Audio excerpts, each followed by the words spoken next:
So in terms of emerging global trends, I think the computer's been around for a while now, and so as a result, everything we see is done on the computer, and I think eventually people are going to get tired of that. And so for me, it seems at the moment that handmade things, bespoke design agencies, boutique design agencies, people who are doing one-off handmade design solutions, these tend to cut through the sort of shiny, slick computer design solutions. Certainly the work that I do in terms of tactile typography it certainly starts life in the computer, but the pieces that I produce then are one-off, they're very laborious, time-consuming, and they're handmade. And as a result, they do actually get a lot of attention on the internet because it cuts through what is already on there, which is very shiny, very slick, and there's no kind of visible effort involved in a digital piece, whereas handmade pieces you can see what work has gone into them.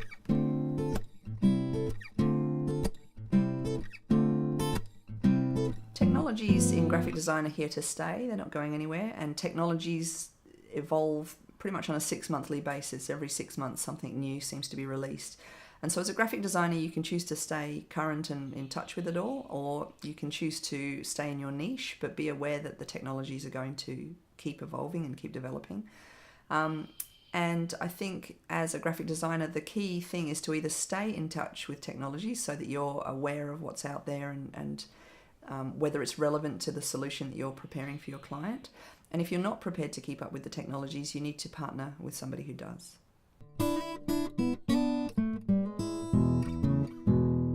So copyright is one of those issues that a lot of people don't understand. I quite often hear people say that so long as they only are reproducing 10% of the original or something like that, then it's okay. But I think you'll find that if you take an image of any sort, or indeed an idea or a group of words or anything that somebody else has thought of or come up with and published, if you take that and repurpose it without their permission, then you're infringing on their copyright and indeed on their moral rights.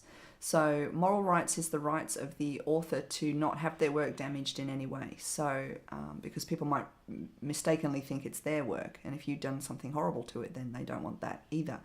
But copyright is actually the act of stealing somebody's work because they haven't given you permission. The internet, though, is a very strange and wonderful place because, of course, there are lots of royalty-free stock photography websites out there. There are free font download websites now. There are places where you can go to get just about everything you need for free. So people just mistakenly assume that if it's on the internet, it's available for free. And so you need to be very careful when you're downloading things that it comes with some kind of license which tells you what your rights are with that image or with that photograph or with that illustration or with that website template or with that typeface or whatever it is you're basically stealing. So unless you take it from scratch and sit down on a piece of paper and draw it and create the thing yourself, or go out with a camera and take the photo yourself, you are running the risk of infringing someone's copyright.